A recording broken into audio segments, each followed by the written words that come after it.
거짓말장이가 더 많은 거짓말을 하고 더 용이하게 거짓말을 할 수 있도록 온라인 상황이 만들어준다는 것이죠. 머지않아서 개인이 세상을 떠날 때 디지털 무덤만 남게 되는 것이다. 과연 인간은 어떠한 인간이어야 하는가에 대한 무척이나 실존적이고도 또 철학적인 주제를 다루고 있다.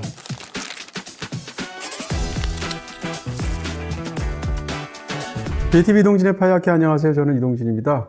이달의 베스트북 시간입니다. 6월달에 제가 읽은 책 중에서 가장 깊은 인상을 받은, 무엇보다도 보실 분들에게 큰 도움이 될 것이라고 생각하는 그런 책을 골라왔습니다. 바로 경험의 멸종이라는 책입니다. 이 책을 쓴 사람은 크리스틴 로젠이라는 미국의 역사학자이면서 칼럼니스트이기도 한데요. 오랫동안 그 역사 속에서 기술이 인간의 경험과 어떠한 그 관계를 맺어왔는지, 그것이 역사 속에서 어떤 자취를 남겼는지를 탐구해 오기도 하고, 그것을 다양한 매체에 쓰는 칼럼을 통해서 대중과 호흡하면서 자기의 의견을 말해오기도 한 그런 칼럼니스트이기도 합니다. 경험의 멸종이라는 책에 대한 그 몇 가지 그 헌사들, 추천사들이 책의 뒷면에 실려 있던데요. 저한테 가장 인상적이었던 것은 조나선 하이츠라는 불안세대라는 책을 썼던 저자가 이 책에 대해서 했던 추천의 말입니다. 오늘날 어떤 기술적인 측면에서 가장 많은 사람들의 시선을 사로잡고 있는 것은 이게 인공지능일 텐데요. 그러니까 인공지능이라는 것은 모든 것을 더 쉽게, 그리고 또 모든 것을 더 마찰이 없게, 그리고 모든 것을 무엇보다도 실체가 없도록 만들겠다라고 공언하고 있는 그런 시대를 맞고 있다는 건데요. 그와 같은 시대 속에서 이 책이 말하고 있는, 그리고 파고 들어가고 있는 메시지와 그 내용들은 무척이나 소중할 것이다 라는 그런 추천사의 말을 조나선 하이츠가 하고 있습니다. 이런 조나선 하이트의 추천사에 딱 맞는 책이라는 생각을 하고 있고요. 이 책에 지금 부제처럼 담겨져 있는 기술이 경험을 대체하는 시대, 인간은 계속 인간일 수 있을까? 라는 어떤 그런 제언을 이 책 밑에 깔고 있는데요. 바로 여기에 딱 맞는 그런 내용들을 담고 있다고 할 수 있습니다. 결과적으로 이 책은 지금 현대사회, 더군다나 지금 이 시점에서 세계가 어떻게 변하고 있고, 무엇보다도 인간이 그 세계를 호흡하고 경험하는 것들이 어떤 방식으로 달라지고 있는지를 구체적인 사례를 통해서 탐구하고 있는데요. 하지만 결국 이 책이 가닿는 것은 과연 인간은 어떠한 인간이어야 하는가에 대한 무척이나 실존적이고도 또 철학적인 주제를 다루고 있다, 이렇게 생각할 수 있을 것 같습니다. 흥미로운 것은 이 책 속에서 한국의 사례들도 자주 거론이 된다는 건데요. 대표적으로 스마트 시티의 예로 인천 송도의 이야기를 하기도 하고요. 먹방이라는 것이 한국에서 처음 유행하기 시작하면서 전 세계로 퍼지게 되었다고 하면서 먹방에 관한 사례를 파헤친다던가, 이처럼 다양한 사례들 속에서 저자의 확고한 인간에 관한 견해, 기술을 바라보는 시각이 담겨있는 역작이라고 할 수 있겠습니다. 이 책에서 말하는 경험의 멸종이라는 말을 사용할 때 경험이라는 것은 더 구체적으로 말하면 직접 경험이라고 말할 수 있습니다. 인간은 기본적으로 수백만 년 동안 진화하면서 경험이라는 것은 기본적으로 특정한 시간이 있을 것이고요. 혹은 특정한 공간이 있을 것입니다. 그 속에서 감각을 가진, 그리고 육체를 가진 존재로서 인간이 체험하는 것이 곧 경험이다 라는 것이 이 책의 기본적인 생각입니다. 근데 이와 같은 인간이 사건을 경험하는 체계는 최근에 들어서 불과 10년, 20년 사이에 크게 변화를 겪게 되었다는 것인데요. 그래서 직접 경험이 점점 멸종하는 그런 시대를 맞고 있다는 것이 저자의 진단인 것입니다. 예전에는 이와 같은 경험을 하게 될 때 특정한 시공간이 중요하고, 그 속에서 특정한 나의 육체와 특정한 나의 감각이 중요했기 때문에 누군가에게 그 경험을 설명하기 위해서는 네가 그 자리에, 네가 거기에 있었어야 돼 라는 식으로 말을 할 수밖에 없었던 그런 경험이었다는 거죠. 이 문장 자체를 이제 빅데이터 식으로 추적을 해보면 1960년대부터 2010년대까지 계속 증가해 왔다고 합니다. 그러다가 극적으로 2012년이 되면 이 말의 사용이 격감하기 시작하고 점점 줄어들게 되었다는 것인데요. 저자의 굉장히 탁월한 어떤 해안에 따르면 2012년은 미국에서 스마트폰이 급격하게 보급률이 늘어나던 기념비적인 해에 해당하다는 것이죠. 다시 말하면 이 양자가 관련이 있었다라고 이제 저자는 추론하게 되는 것입니다. 직접 경험을 빠르게 대체하고 있는 것은 특히 온라인상에서의 간접 경험이라고 말할 수 있겠죠. 저자가 주로 거론하고 있는 대표적인 사례는 바로 리액션 영상입니다. 우리가 유튜브로 보다 보면 먹방 아니면 언박싱 같은 영상들이 있게 되는 것을 우리가 흔히 발견하게 되는데요. 리액션 영상에 대해서 저자는 말하자면 직접 경험을 간접 경험으로 대체하는 그런 것이라고 이야기를 하고요. 심할 경우에 그것은 경험 표절이다 라는 말까지 하게 됩니다. 이 책에 담겨있는 광범위한 설문조사 사례가 이 과정에서 언급이 되기도 하는데요. 10대 후반에서 20대 초반에 이르는 전 세계의 굉장히 많은 사람들을 상대로 한 설문조사 결과 인간이 갖고 있는 개인 기술, 예를 들면 이제 스마트폰 같은 것이죠. 그것의 상실과 후각의 상실 중에서 절반이 넘는 무려 53%의 사람이 차라리 후각을 상실하겠다라고 선택했다는 것이죠. 사실 후각이라는 것이 인간의 그 감각에서 얼마나 중요한가를 생각하면 그만큼 개인 기술이 인간의 삶과 밀착되어 있는 그런 상황을 우리가 맞고 있다는 것을 알 수 있을 텐데요. 기업은 이런 상황 속에서 경험을 마케팅에 최대한 끌어들입니다. 개인조차도 자신의 삶 속에서 경험을 마케팅하는 상황 속에 이르게 되었다는 것이 저자의 진단입니다. 예를 들어서 인간은 어떤 경험을 하기 위해서 그 경험을 하는 게 아니라 그 경험을 업로드하기 위해서 경험하는 경우가 굉장히 많다는 거고요. 우리가 이제 이런 사례를 SNS 속에서 굉장히 많이 볼 수가 있죠. 음식을 보면 사진을 찍어서 올린다거나 어디 휴가를 가면 거기서 있는 자신을 셀카를 찍어서 올린다거나, 그래서 기업이 경험을 마케팅해서 최대한의 이윤을 빨아가는 것처럼 개인조차도 자기 자신이라는 브랜드를 마케팅하기 위해서 경험을 한다는 것이고요. 이 과정에서 인간은 그 자신의 광고가 되었다라는 굉장히 격렬한 문장을 사용하고 있기도 합니다. 비다이렉트 샵에서는 모두 다 가능. 비다샵 가능. 이런 직접 경험을 하는 인간들은 이제 상호소통이 인간은 굉장히 중요하겠죠. 사회적인 동물로서. 우리가 상호소통을 할 때 가장 소통을 쉽게 하게 만드는 방식은 물론 언어적인 소통입니다. 하지만 언어적인 소통뿐만 아니라 비언어적인 소통도 인간은 서로가 서로를 읽어낼 수 있도록 오랜 세월 진화했고, 그것이 이제 사회적인 동물로서 제대로 활동하기 위해서 아주 중요한 방식의 기량이었다는 것인데요. 예를 들어서 그 비언어적 소통에서 가장 중요한 것은 바로 얼굴에 드러나게 되는 표정이라고 말할 수 있을 것 같습니다. 인간은 상호 간의 표정을 읽는 데 있어서 굉장히 능력들을 발달시켜 왔다는 것인데요. 상호작용에서 기본이 이루는 것은 상대방 표정에 드러나는 어떤 기미를 눈치채는 것입니다. 굳이 말로 하지 않아도 이 사람이 이 상황을 굉장히 싫어하고 있구나, 분노하고 있구나, 혹은 즐거워하고 있구나라는 것을 우리는 표정을 통해서 충분히 알 수가 있다는 것인데요. 문제는 이런 직접적인 대면 소통으로서 상대방을 표정을 읽는 것이 온라인 속에서 상당히 변질이 되거나 퇴화하는 상황 속에 이르게 되었다는 것입니다. 텍스트로 소통할 때 자기 자신을 위장하거나 거짓말하기가 훨씬 더 용이하고, 거짓말장이가 더 많은 거짓말을 하고 더 용이하게 거짓말을 할 수 있도록 온라인 상황이 만들어준다는 것이죠. 그렇다면 화상에서는 어떻게 되는가라는 부분일 텐데, 화상에서 우리가 대면 소통을 하는 순간조차도 사실상 많은 경우에 이제 딴짓을 하게 되고 멀티태스킹을 하게 되고 직접적인 대면할 때 어떤 표정과 보다는 훨씬 더 정보량이 적게 되는 이런 상황 속에서 거짓이 혹은 상대방의 비언어적인 소통의 방식을 제대로 캐치해낼 수 있는 능력이 퇴화하게 된다라는 것이죠. 상대방의 표정을 읽는다라는 것은 인간의 타고난 속성이기도 하겠습니다만, 무엇보다도 사회 속에서 평생을 두고 학습해야 될 일종의 기량이라는 건데요. 이렇게 학습할 기회들을 특히 온라인의 환경 속에 몰두해서 대부분의 시간을 보내는 아이들은 이렇게 상대방의 표정을 읽고 상대방과 소통할 수 있는 그런 능력을 배양할 기회를 상실하게 된다라는 것이죠. 프랑스 철학자인 시몬 베이유가 이런 말을 했다고 하죠. 관심이라는 것은 가장 순수한 형태의 관대함이다라고 말을 했는데, 우리는 이렇게 타인에 대한 관심을 결과적으로 잃어가는 그런 시대를 살게 되었다라는 진단인 것입니다. 사실은 기업에서도 이런 대면 소통의 소중함을 여러 가지 어떤 연구 결과 알고 있습니다. 예를 들어서 어떤 기업 안에서 서로 같이 평상시에 팀을 이루어서 일을 하지 않는 사람이라 할지라도 다른 팀에 있는 혹은 평상시에 만나기 어려운 사람과 우연히 마주치고 그 만남 속에서 나누는 대화 속에서 사실은 굉장히 창의적인 결과가 나올 수도 있다라는 것을 다양한 어떤 기업 안에서의 연구를 통해서 발표한 그런 논문들도 꽤 있다는 건데요. 실제적으로 우리가 잘 알고 있는 픽사 스튜디오 같은 경우에 중앙에 거대한 아트리움이 있다고 하죠. 그래서 그것을 이렇게 지나다니도록 동선을 짜서 그 속에서 서로 다른 사람들과 우연히도 만나면서 거기서 어떤 이야기를 주고받으면서 그 과정에서 아이디어를 얻기도 하고 창의적인 순간을 만들어내기도 한다는 거죠. 하지만 대부분의 기업들에서 효율성이라는 것을 너무 중요하다고 생각하기 때문에, 예를 들어서 엘리베이터 같은 경우에도 여러 대의 엘리베이터가 있을 경우에 특정 층에만 가는 엘리베이터로 서로 따로 동선을 짠다든지, 같은 층을 누른 사람들이 같은 엘리베이터를 탈 수 있도록 시스템을 조작을 하죠. 그렇게 해서 식사를 하기 위해서 내려가는 그 순간조차 평상시에 일하는 사람들만, 맨날 얼굴 마주보는 사람들만 계속 마주보는 방식으로 짜 나간다는 것인데요. 이런 것들이 사실은 기업 안에서의 창의성을 굉장히 질식시키는 환경이 될 수 있다라고 저자는 이야기하고 있는 것입니다. 이처럼 직접 경험이 소멸되고, 그리고 또 이제 직접적인 어떤 대면 접촉 자체가 점점 사라지는 시대 속에서는 결과적으로는 시간에 대한 감각조차 바뀌게 되는 그런 상황이 되었다고 저자는 이야기하고 있습니다. 대표적으로 이야기하는 것은 이제 기다림의 감각이라고 이제 이야기할 수 있는 부분들일 텐데요. 기본적으로 인간은 누구나 기다리는 거 싫어하죠. 줄 서는 거 싫어하고요. 줄을 서는 것에 대한 굉장히 재미있는 어떤 인용된 사례를 보게 되면, 그때 인간이 이제 쇼핑센터 같은 데서 길게 줄을 늘어섰다고 했을 때 인간은 2분까지는 실제 2분이 흐르는 것처럼 감시한다고 합니다. 근데 2분이 넘어서서 3분이 되고 4분이 되면 그때부터는 실제로 기다린 거는 4분인데 그것보다도 훨씬 더 길게 인식하는 그런 경향이 있다고 하고요. 바로 그렇기 때문에 2분과 3분 사이가 줄을 서다가 포기하게 되는 굉장히 결정적인 지점이 된다고 하죠. 남자가 조금 더 참을성이 없다고 하고, 그래서 남자는 보통 2분쯤 되었을 때 포기하는 경향이 많다고 하고요. 여자는 3분쯤 되었을 때 포기하는 경향이 많다고 합니다. 흥미로운 것은 기다릴 때 뭔가 이렇게 행동을 하게 되면 그 지루함이 좀 덜해진다는 거 우리는 경험적으로 알고 있는데 실제 그런 굉장히 유명한 사례도 있다는 것이죠.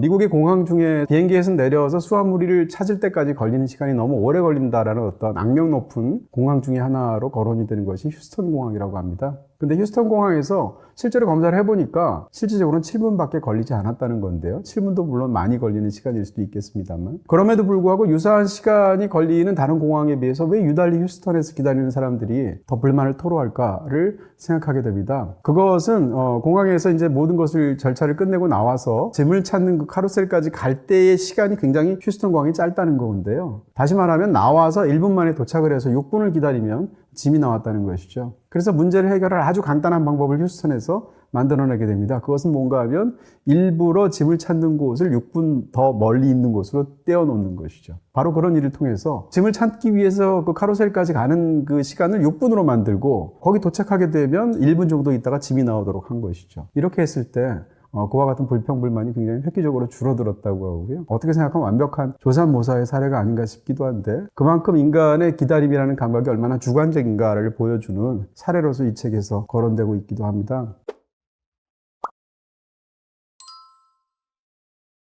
그런데 흥미로운 것은 기술의 발달에 따라서 인간이 시간과 공간에 대해서 느끼는 어떤 감각 같은 것이 달라지게 되었다는 것인데요. 특히 지난 한 150년쯤 되는 기간 동안 일상생활이 점점점 가속화되는 그런 상황 속에서 속도를 높이는 것이 효율을 높이는 가장 중요한 것이라고 믿게 되는 쪽으로 바뀌게 되었다는 것이 무척이나 중요하겠죠. 바로 그와 같은 상황 때문에 예전이라면 훨씬 더 느긋하게 기다릴 수 있고 소위 멍 때리면서 공상하면서 혹은 백일몽에 빠지면서 있는 시간 자체를 인간이 못 견디게 되었다는 것입니다. 바로 그렇기 때문에 우리는 줄을 서다가 조금만 지루한 시간이 있어도 바로 휴대폰을 꺼내들게 되고 뉴스를 검색한다거나 아니면 친구한테 문자를 보내고 카톡을 한다거나 어떤 자료들을 찾아본다거나 하는 일들을 하게 된다는 것이죠. 어떻게 생각하면 이런 사회적인 조바심이 다른 여타 부분에서의 변화하고도 관련이 있다는 것이고요. 예를 들어서 개인 대출이 늘어나게 되고 거기서 빚을 못 갚는 사람들이 늘어난다든지 이런 사례들도 사실은 사회적인 조바심하고 관련이 있다고 저자는 진단하고 있죠. 근데 거기에 대해서 이 크리스틴 로제는 바로 이런 점을 지적하고 있습니다. 과연 인간을 인간답게 하는 것이 무엇인가라고 했을 때 그것은 어떻게 생각하면 기다림을 견뎌내는 저마다의 방식일 수도 있다라는 이야기를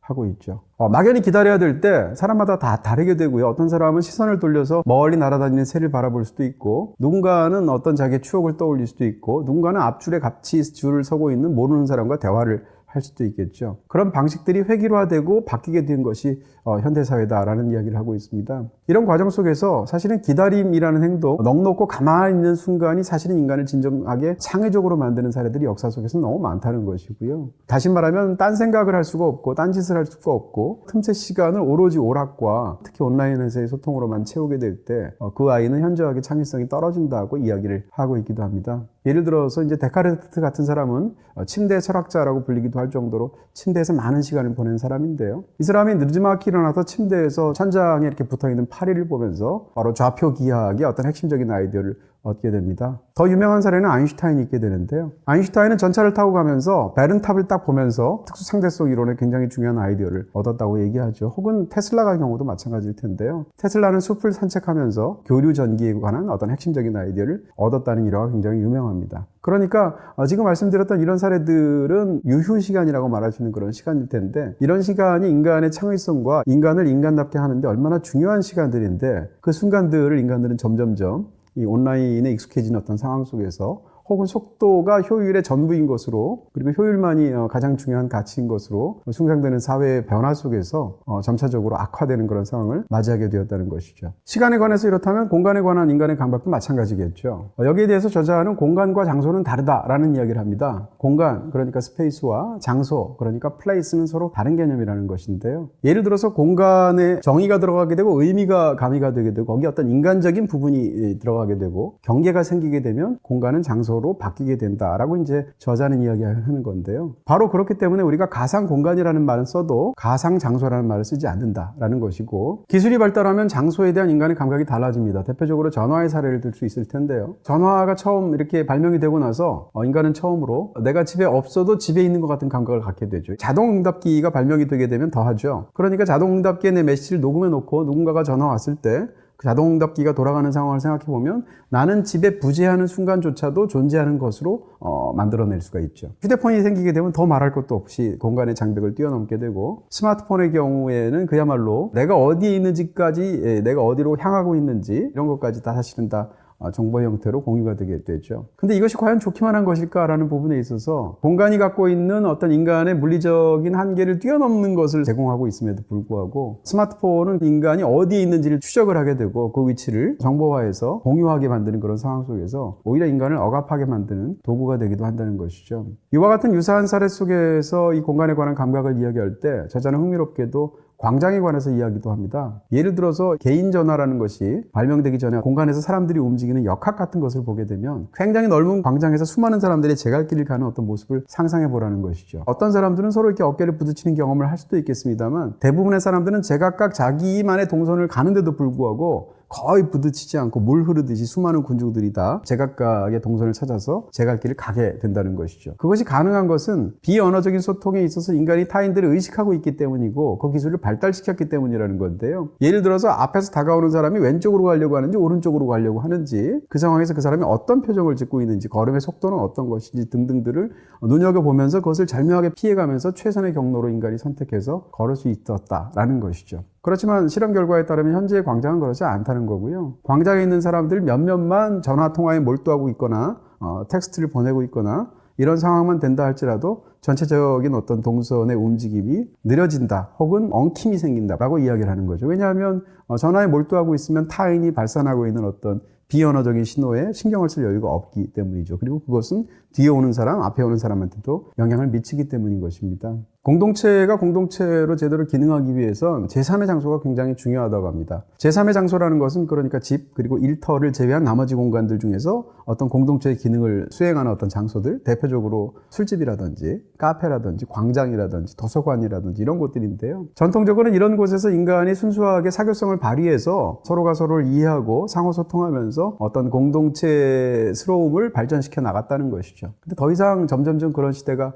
사라지고 있다는 것이고요. 심지어는 지금 말씀드렸던 제3의 공간, 제3의 장소라고 말할 수 있을 것 같은 카페 같은 공간조차도 사람들이 옆자리에 앉은 사람과 심지어는 함께 온 자기 앞에 앉은 사람과도 소통하지 않고 자기만의 어떤 가상의 공간 속에서 빠져서 스스로를 그 공간 속에서 제외하는, 그러니까 부재를 현존시키는 그런 일들을 하고 있다는 것이죠. 이와 같은 상황 속에서 장소에 대한 인간의 감각이 달라질 수밖에 없다는 것이고, 사실은 인간의 정체성이라는 것도 장소와 무척이나 이게 중요한 관련을 맺고 있다는 것인데요. 예를 들면 내가 태어난 곳이 어디인지, 어린 시절을 어디서 보냈는지, 어떤 골목길에서 놀고 어떤 학교를 다니면서 어떤 뒤통수 안에 올랐는지 같은 것이 그 사람의 개인적인 정체성을 만드는데 굉장히 중요한 역할을 한다는 건데요. 이러한 것들이 상대적으로 가상 공간에 대한 경험으로 대체되고 있는 그런 상황에 봉착하게 되었다라는 것입니다. 그렇게 되었을 때 인간이 장소에 대한 혹은 공간에 대한 자신의 정체성은 더 이상 자기가 태어난 곳, 자란 곳이 아니라 자기 어떤 온라인에서의 프로필이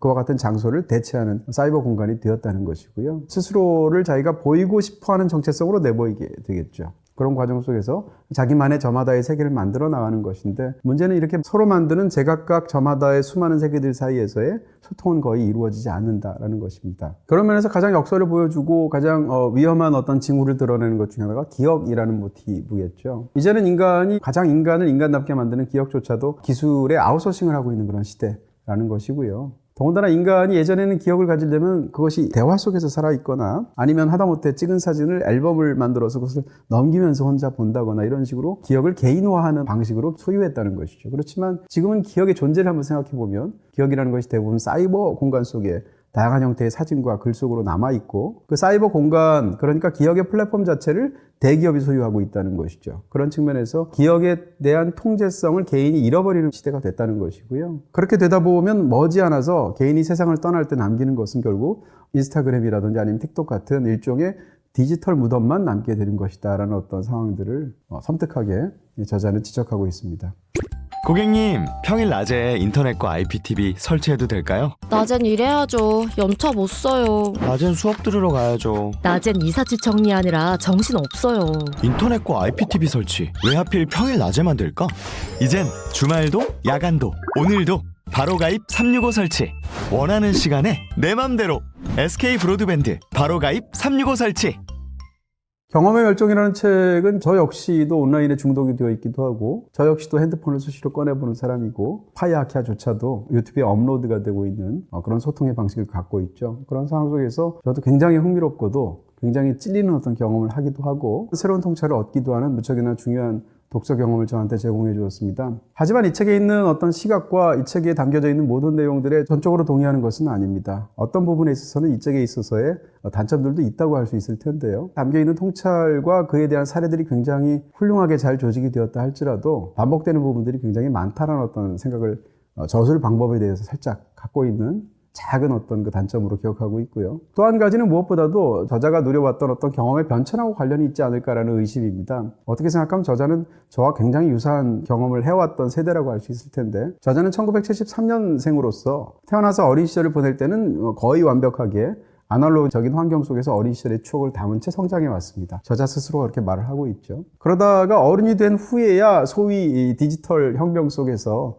오늘날 이 아이들이 겪는 그런 경험들을 어른이 되어서 습득하는 그런 방식으로 현재까지 이르게 되었던 것인데요. 그러니까 70년대 초반에 태어난 분들이 대부분 다 그런 경험들을 했겠죠. 한국이든 미국이든. 그런 상황 속에서 사실은 이 저자가 느끼고 있는 가장 인간다움의 핵심적인 부분이라든지 혹은 여기에 대한 어떤 문제의식이라든지 수많은 것들이 굉장히 타당하기도 하고 어떻게 보면 우리 눈에서 비늘이 벗겨지는 것 같은 그런 통찰을 제공하고 있음에도 불구하고 그런 어떤 인간에 대한 감각과 기본적인 생각과 정체성에 대한 어떤 저자의 관조차 사실은 본인의 그런 경험하고 관련되어 있는 것이 아닌가라는 생각을 하게 됩니다. 아닌 게 아니라 저자는 이 결론 부분에서 굉장히 강력하게 본인의 어떤 의견들을 제시하게 되는데 예를 들면 8학년, 그러니까 중학교 2학년이 되기 전까지는 아이들한테 휴대폰을 주면 안 된다는 것이고요. 또 그런 과정 속에서 온라인에 대한 훨씬 더 많은 규제를 해야 된다는 이야기를 하고 있습니다. 이와 같은 생각은 사실은 저의 개인적인 생각하고는 조금 다르거든요. 물론 이것보다도 훨씬 더 엄격하게 요구하는 사람이 있을 수도 있겠습니다만. 하지만 이와 같은 다른 생각을 가진 사람들조차 사실은 독서를 통해서 우리가 책을 읽는 경험을 하는 가장 중요한 이유는 우리 자신을 확장하고 생각하지 못했던 지점들을 짚어보게 되고 혹은 우리가 생각했던 부분을 더 깊게 파고들기 위해서 독서를 한다고 생각한다면 사실은 이 책에서 바라보는 그 모든 시각에 동의하지 않는다 할지라도 무척이나 귀한 독서 체험을 이 책이 전달하지 않을까 생각하게 되는 것이죠. 바로 그런 이유에서 저한테 무척이나 중요한 그런 독서 체험이었고 또 여러분들에게 권해드리기도 하는 책이 되었던 것입니다. 장강명 작가의 소설을 굉장히 흥미롭게 영화에 옮긴 그런 사례라고 할 수 있겠죠. 그러니까 온라인상에서 조작과 거짓이 얼마나 쉽게 그리고 정교하게 만들어줄 수 있는지를 무척이나 흥미롭게 보여주었던 댓글 부대, 이 영화 여러분께 추천드리겠습니다. BTV 플러스에서 보실 수 있습니다.